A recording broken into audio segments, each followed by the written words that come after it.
kami dari Mahasantri Mat Ali Nur Jadid pengen bincang-bincang tentang permasalahan fikih di bulan Ramadan seperti itu. Terkait permasalahan apa yang kita sering alami di dalam bulan Ramadan. Pertanyaan ini timbul dari keiskalan kami, kebingungan kami. Kadang ada teman nanya atau orang tua kadang nanya permasalahan ini, sehingga untuk menjawab sendiri agak-agak ragu.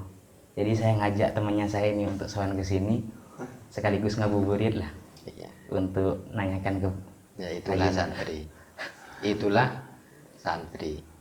Memang banyak problem dan banyak masalah. Selain di bulan puasa belum ada yang nyiapin untuk berbuka puasa, masih diribetkan dengan permasalahan-permasalahan yang lain. Itu yang berat ini. Ya mari kita ngaji bareng ya, ngaji bareng lah, kita membahas bersama seputar masalah-masalah di masyarakat yang kaitannya dengan fikih puasa misalnya. Sambil lalu kita menunggu berbuka puasa, ini sudah saya siapkan ini iftar untuk kalian ya, nanti ketika sudah berbuka puasa sudah saya siapkan. Apa pertanyaannya? Ini sudah kami tulis sebelum berangkat ke sini. Jadi kadang kan yang saya ketahui, jadi niat melakukan puasa itu kan ada dua. Bisa niat satu hari, bisa niat 1 bulan sekaligus. 1 hari itu mengikuti Imam Syafi'i, yang 1 bulan mengikuti Imam Malik. Imam Malik. Cuman yang kami tanyakan ada kebingungan masalah niat. Kalau misalnya di bulan Ramadan ya, kita lupa niat di malam hari. Di malam pertama misalnya lupa berniat, pas waktu siangnya ingat, oh tadi malam saya gak niat. Gimana ya? Apa saya perlu niat sekarang apa gimana? Saya bingung untuk menjawab permasalahan ini. Kaitannya dengan niat puasa, seperti yang kalian sudah pelajari mulai dulu, bahwa niat, masih ingat definisinya niat? Niat qasdu syai'. Qasdu syai' muqtarinatan bi fi'lihi. Yaitu menyengaja sesuatu bersamaan dengan Dengan pekerjaannya. Niat di dalam puasa, tadi sudah pinter, sudah cukup sebenarnya untuk menjelaskan kepada orang lain. Kaitannya dengan niat puasa antara Imam Malik dan Imam Syafi'i itu ada perbedaan. Kalau menurut Imam Syafi'i bahwa niat puasa itu wajib dilaksanakan. Bahkan Imam Syafi'i mengatakan bahwa niat puasa itu termasuk rukun di dalam puasa, berbeda dengan Imam Malik. Kalau menurut Imam Malik, niat itu adalah termasuk syarat sahnya puasa. Jadi kalau menurut Imam Syafi'i itu adalah termasuk rukun tadi itu. Dan termasuk perbedaan antara Imam Syafi'i dan Imam Malik. Imam Syafi'i mewajibkan niat pada setiap malam atau setiap hari puasa, dari hari pertama sampai akhir Ramadan. Imam Syafi'i mewajibkan. Kenapa Imam Syafi'i itu mewajibkan? Karena berdasarkan hadis dari Sayyidah Hafsah, Nabi Muhammad SAW bersabda, "Man lam yubayyitis siyam qabla al-fajri fala siyama lahu." Jadi barang siapa yang tidak membermalamkan niat, asyam ay an-niyah, barang siapa yang tidak membermalamkan niat qabla al-fajri, sebelum fajar, maka tidak sah puasanya orang tersebut. Rawahul khamsah, ada riwayat yang lain dari Imam Daruqutni. Dari hadis ini maka ulama jumhur, Syafi'i, Imam Hanafi, termasuk Imam Hambali, mewajibkan membermalamkan niat di dalam bulan Ramadan. Jadi Imam Syafi'i mewajibkan membermalamkan niat. Cuma bedanya kalau Imam Abu Hanifah masih memperbolehkan niat itu dilaksanakan di awalun nahar, qabla zawal. Ini nanti jadi solusi nanti ini bagi kita yang madhab Imam Syafi'i. Dan kenapa kemudian Imam Syafi'i mengatakan bahwa puasa itu diwajibkan niat tiap hari, tiap mau melaksanakan puasa di hari pertama, kedua, ketiga sampai akhir Ramadan itu diwajibkan.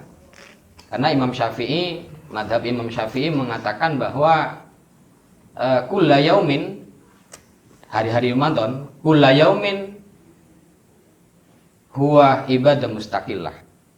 Jadi di hari pertama, hari kedua, di hari ketiga itu adalah ibadah yang menyendiri. Hari pertama ya puasa di hari pertama, di hari kedua ya puasa di hari kedua. Ibaratnya sholat. Sholat itu diawali oleh takbir dan diakhiri oleh salam. Begitu juga lah puasa. Puasa itu dimulai dari dia itu meninggalkan sesuatu yang membatalkan puasa, mulai dari fajar sampai terbenamnya matahari.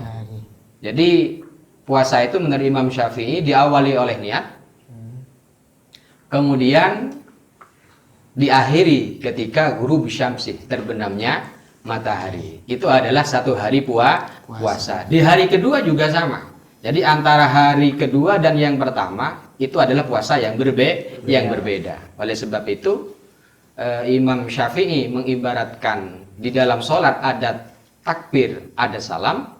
Di puasa juga sama. Di puasa juga sama, yaitu ketika puasa ada niat, diakhiri dengan iftar ketika ghurubus syamsi, ketika sudah masuk waktu maghrib berbuka puasa, maka selesai puasa itu. Esoknya itu adalah puasa yang berbeda di hari selanjutnya. Itu menurut mazhab Imam Syafi'i. Berbeda dengan Imam Malik. Tadi kan sudah menyinggung tentang pendapatnya Imam Malik. Kalau Imam Malik mengatakan bahwa puasa Ramadan di hari pertama sampai akhir Ramadan itu adalah termasuk qit'atun wahidah. Bentuk ibadah yang dari awal Ramadan sampai akhir itu adalah ibadah satu, tidak terpisah-pisah. Sehingga dari ini Imam Malik mencukupkan niat di awal Ramadan. Imam Malik mencukupkan niat di awal Ramadan, di hari pertama Ramadan niat dengan niat puasa sebulan penuh, bulan Ramadan. Untuk selanjutnya sudah tidak wajib nih. Ya. Iya, biasanya ketika niat itu ada taklidan lil Imam Malik gitu biasanya. Iya. Kita berbicara dalam konteks perbedaan mazhab terlebih dahulu. Nanti solusi bagaimana kita yang mazhab Syafi'i. Kenapa Imam Malik itu kemudian berpendapat demikian? Mazhab Imam Malik mengatakan bahwa puasa Ramadan itu adalah qit'ah wahidah, hari pertama sampai akhir Ramadan. Karena berdasarkan dalil Al-Quran, yaitu faman syahida minkum syahra falyasum. Asyahra itu adalah sebulan penuh. Jadi di hari pertama sampai akhir Ramadan itu adalah satu kesatuan, qit'ah wahidah menurut Imam Malik. Dan juga alasan dari madhab Imam Maliki kenapa mengatakan qit'ah wahidah, dikarenakan berdasarkan hukum istishab dalam usul. Masih ingat usulnya kan? Masih ingat istishab? Istishab termasuk al-adillah asyariyah yang mukhtalafah ya. Ada berapa yang mukhtalafah? Ada 7. Sebutkan. Istishab, Istishab, istihsan, terus maslahah, mursalah, uraf, qaul sahabi, kemudian sadud dari. Kalau yang muttafaq alaih ada berapa? Ada 4. Apa saja?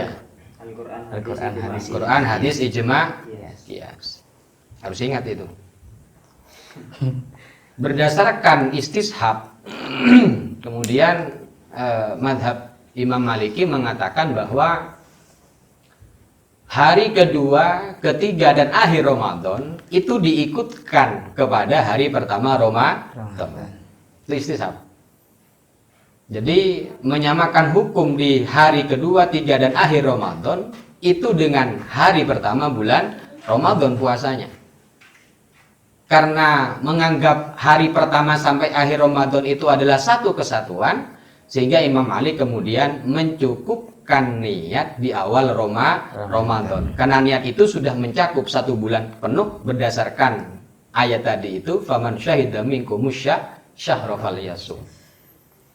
Dari dalil ini kemudian mazhab Imam Malik mengatakan bahwa cukup niat di awal Ramadan saja mencakup 1 bulan penuh, tidak perlu lagi niat di malam-malam selanjutnya. Tapi dalam madhab Imam Maliki, meskipun mencukupkan di awal Ramadan, menyunahkan untuk tajdidun niat, sunnah sifatnya, sunnah.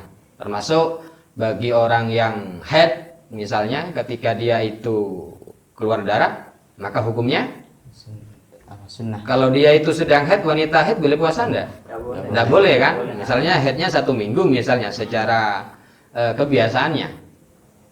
Itu ada terpisah antara puasa sebelumnya dan setelah haid. Karena terpisah maka itu hanya disunahkan, tetap disunahkan untuk tajdidun niat menurut madhab Imam Maliki. Dan pertanyaannya tadi itu dalam konteks madhab kita, yaitu madhab Imam Syafi'i.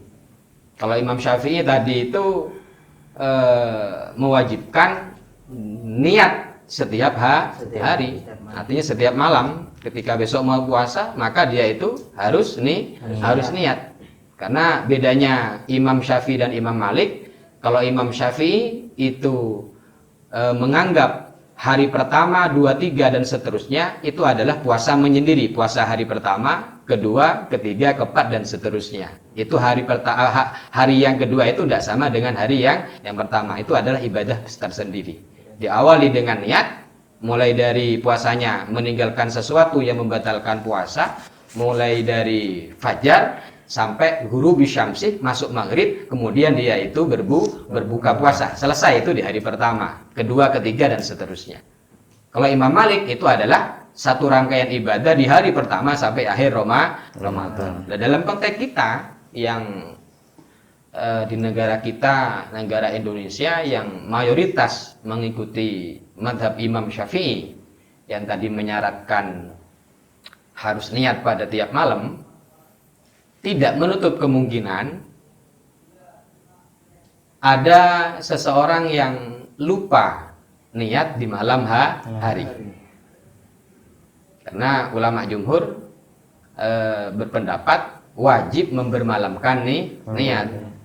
Membermalamkan niat itu mulai sejak kapan? Yaitu mulai sejak ghurubus syamsi sampai qoblal fajar.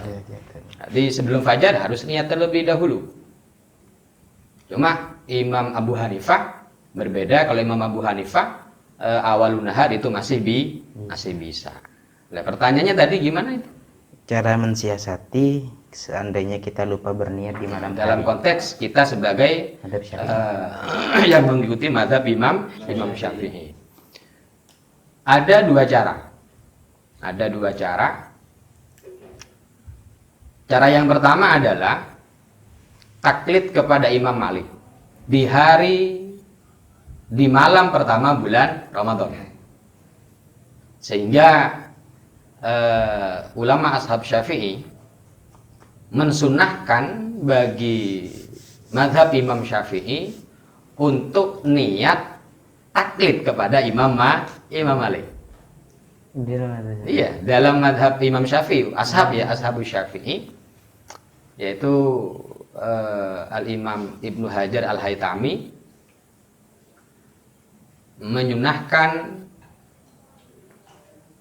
kita itu untuk taklid niatnya ya, kita taklid kepada Imam Malik. Jadi di awal Ramadan kita niat sudah. Jadi niat seperti biasa mazhab Syafi'i. Kemudian niat yang kedua kita niat lagi, yaitu dengan mengikuti niat menurut pendapat Imam Malik, yaitu nawaitu sauma ramadhanah kullihi atau nawaitu sauma jami'i Ramadan.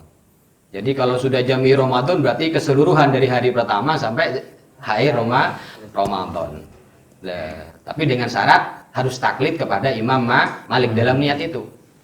Jadi syarat itu ya, Jangan sampai kemudian kita pemahamannya yang kurang sempurna, misalnya kita madhab Syafi'i, kita sudah niat mengikuti madhab Imam Syafi'i, kemudian cuma dengar-dengar, kemudian ya ikut-ikutan dah. Nawaitu sauma Ramadhana kullihi, dengan tanpa adanya niatan mengikuti madhab Imam Malik, itu nanti jadi ibadah yang fasidah. Jadi taklid bahwa itu pendapatnya Imam Malik itu harus tahu, diniati ikut atau taklid kepada Imam Malik. Itu yang solusi yang pertama. Solusi yang kedua, kalau seandainya dia itu lupa atau dia kebetulan tidak tahu dengan pendapat Imam Malik tadi itu, taunya sudah di pertengahan puasa, tahu-tahu dia itu malam harinya lupa, tidak niat. Terus ya apa ini? Padahal dalam Imam Syafi'i termasuk menganggap niat itu bagian dari rukun. Ketika rukun itu tidak terpenuhi, maka hukum puasanya tidak sah. Hukumnya tidak sah.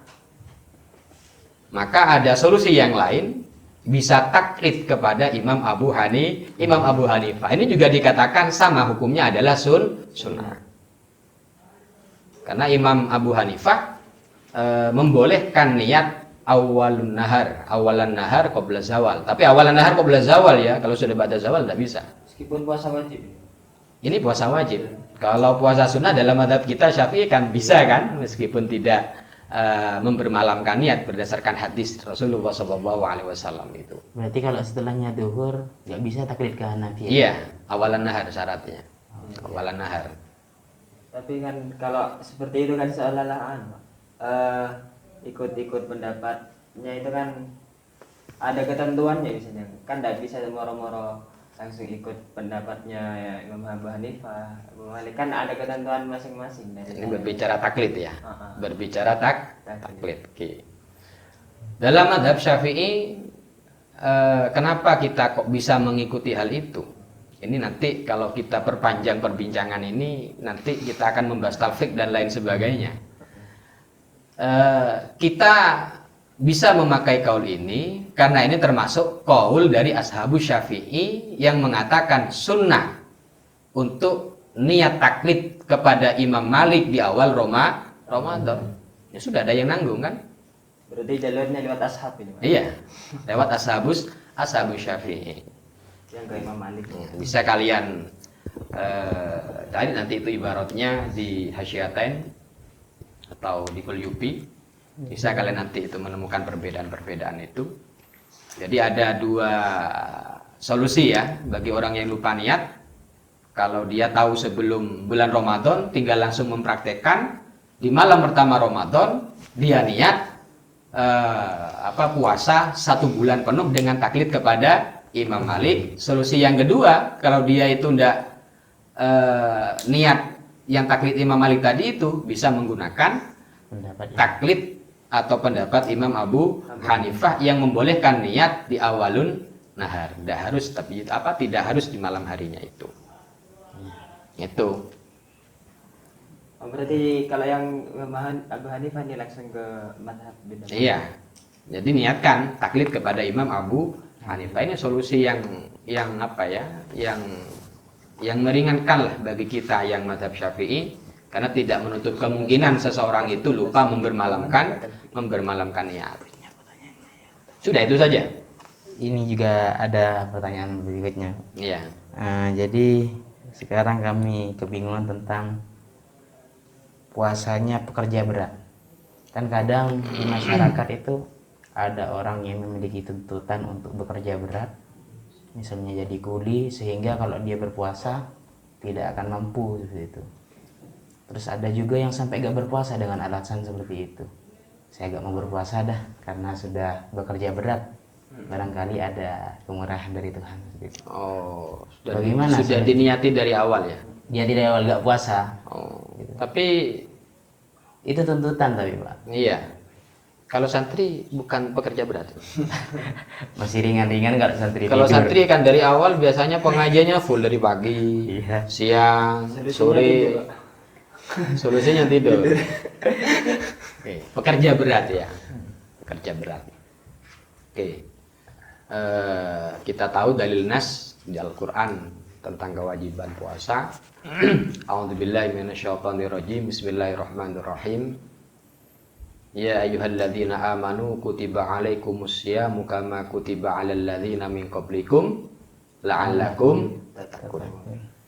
Ya ayyuhalladzina amanu kutiba alaikum. Wahai orang-orang yang beriman, diwajibkan bagimu. Khitab ini umum kepada siapapun. Nanti ditahsis dengan apa? Dengan pengecualian-pengecualian, termasuk anak kecil yang masih belum balik dan lain sebagainya. Jadi pada dasarnya seseorang yang sudah balik, akil balik, kemudian orang tersebut dalam keadaan tidak ada manik, misalnya bagi orang wanita yang haid dalam artian suci, maka semua orang itu diwajibkan melakukan puasa. Kemudian bagaimana dengan orang yang memiliki pekerjaan yang pekerjaannya itu sangat memberatkan, misalnya yang bekerjanya di siang hari, pagi sampai sore, apakah ada rukhsah atau tidak ya, tentunya ya yang ditanyakan ya, ada keringanan. Demikian. Tentunya orang yang memiliki pekerjaan, orang yang bekerja, itu ada kewajiban lain di sana. Misal, orang yang bekerja keras itu melakukan pekerjaan karena tuntutan kewajiban memberikan nafkah kepada keluarga, misal. Apalagi di bulan Ramadan menjelang hari raya, harus lebih keras lagi bekerjanya karena tuntutan kebutuhan keluarga itu lebih besar. Berbeda dengan yang santri. Tidak sama ya, Nunggu kirimannya berbeda. Toh seandainya bekerja kan juga bekerjanya tidak seperti orang yang sudah berkeluarga karena memikirkan istri dan lain sebagainya. Kalau kan santri tidak ada beban yang difikirkan. Ya cuma susahnya ketika mau berbuka saja tidak ada yang menyediakan ya. Disemangati sendiri dia. Jadi bagi orang yang bekerja keras, bagi orang yang memiliki aktivitas yang sangat berat ekstra yang membutuhkan tenaga ekstra, hukum asal dia wajib. Hukum asal dia itu wajib melakukan atau melaksanakan puasa. Karena hukum asalnya tidak ada halangan baginya untuk tidak berpuasa. Berbeda dengan wanita yang haid. Kalau wanita yang haid sudah ada sesuatu yang menghalangi, artinya sudah tidak masuk khitab di situ. Orang yang memiliki pekerjaan yang berat tetap dia masuk khitab ayat tadi itu. Tetap wajib berpuasa. Tetap wajib puasa. Hukum asalnya. Cuma kalau kalian nanti bisa murojaah lagi, bisa buka di kitab Buyah, kitab tentang puasa.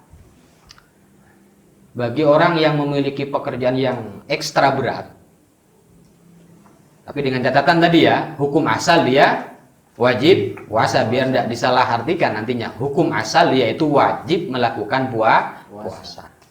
Kecuali nanti ketika di tengah-tengah dia melakukan pekerjaannya, melakukan di tengah-tengah dia bekerja, mengalami masyarakat yang sangat berat.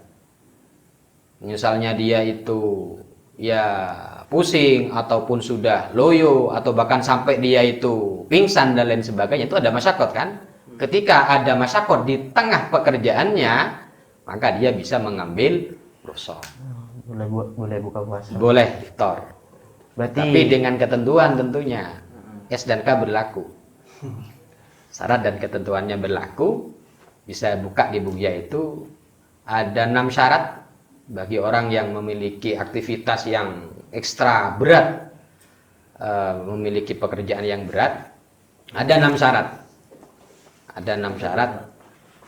Syarat yang pertama, apabila pekerjaannya itu tidak bisa ditunda sampai bulan Syawal. Misal dia bekerja di sebuah pabrik misalnya, yang setiap hari kan produksi terus kan. Kalau tidak produksi nanti ya bosnya tidak bisa membayar karyawan juga kan. Sehingga income dari pabrik itu juga akan mandek tentunya. Yang pertama itu pekerjaannya itu tidak bisa ditunda sampai bulan Syawal. Yang kedua, pekerjaannya itu tidak bisa ditunda dilakukan di malam hari. Tidak bisa ditunda dilakukan di malam hari. Ini sebenarnya kaitannya juga dengan orang yang memperkerjakan ya. Nanti kita bahas itu juga. Jadi yang pertama apa tadi? Tidak bisa ditunda sampai bulan Syawal. Artinya di Ramadan diliburkan lah misalnya. Libur dulu kerja, nanti di bulan Syawal baru nanti kerja lagi. Syarat yang pertama. Syarat yang kedua, pekerjaannya itu tidak bisa ditunda, dilakukan di malam hari. Kemudian syarat yang ketiga,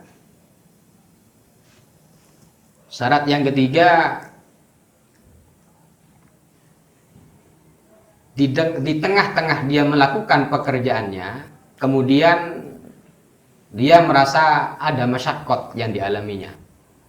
Masyaqqat seperti halnya orang yang masyaqqat di dalam sholat, sehingga dia ada rukhsah, dia itu boleh tayamum, bahkan dia orang yang sholat boleh sholat dengan duduk. Jadi ada masyaqqat di tengah-tengah pekerjaannya, kemudian ada masyaqqat. Ya masyaqqat tadi itu bentuknya bisa jadi dia pusing atau sudah mau pingsan, tidak bisa diperjuangkan lagi puasanya sudah. Ini tentunya yang bisa merasakan sendiri adalah orang yang bersangkutan. Kalau sudah betul-betul dia itu ada masyaqqat ketika dia mau melanjutkan puasa, maka dia boleh mengambil rukhsah. Kemudian syarat yang keempat, meskipun dia itu boleh mengambil rukhsah karena alasan masyaqqat tadi itu, di malam harinya dia tetap wajib niat. Karena munculnya masyaqqat itu bukan di malam hari kan? Munculnya masyaqqat tadi itu ketika di tengah-tengah dia itu melakukan pekerjaannya. Kalau malam hari dia sudah sehat, makan, kemudian diniati, saya besok memiliki pekerjaan yang sangat berat, saya tidak mau puasa, itu salah. Jadi masyaqqatnya itu muncul di tengah-tengah dia bekerja. Makanya yang tadi itu di malam hari dia wajib niat berpuasa pada esok hari. Jangan kemudian ya sudah, saya sudah niat misalnya, saya sudah niat. Oh itu sama Godin, saya niat malam harinya. Besok saya mau bekerja, kemudian di pagi hari jam 6 mau berangkat kerja, buat kopi dia. Buat kopi, kemudian ambil rokokan sambil ngopi di pagi hari. Ya sama saja meskipun dia niat, tapi kan belum ada masyaqqat di situ. Jadi nunggu masyaqqat dulu. Nah, iya. Karena rukhsah itu bisa diambil ketika ada masyaqqat. Selama belum ada masyaqqat, tidak ada alasan baginya untuk berhenti puasa. Puasa seperti pada umumnya itu Pak ya. Iya, Kalau seperti ada pada umumnya. masyaqqat, Ketika ada masyaqqat, dia tidak kuat lagi, tidak bisa dipertahankan lagi puasanya karena pekerjaannya yang sangat berat, dia lemes, loyo, atau bahkan dia itu khawatir pingsan, maka boleh baginya untuk mengambil rukhsah. Kemudian syarat yang kelima, dia ketika berhenti puasa, iftar, ketika dia makan, itu harus diniati. Apa niatnya? Niat dia itu makan itu adalah untuk litarkhus. Yaitu ada keringanan yang diberikan oleh Allah kepada orang yang tidak mampu berpuasa. Jangan diniatkan dia itu kemudian enak-enakan menikmati makanannya. Walhamdulillah, jangan seperti itu. Makan itu diniati litarkhus. Yaitu mengambil rukhsah, mengambil keringanan karena dia memiliki alasan untuk berhenti puasa karena ada masyaqqat tadi itu. harus sadar diri Pak ya. Iya. Makan ini. Iya. Litarkhus bukan karena untuk menikmati hidangan. Alhamdulillah kayak gitu berarti sehat dia kan.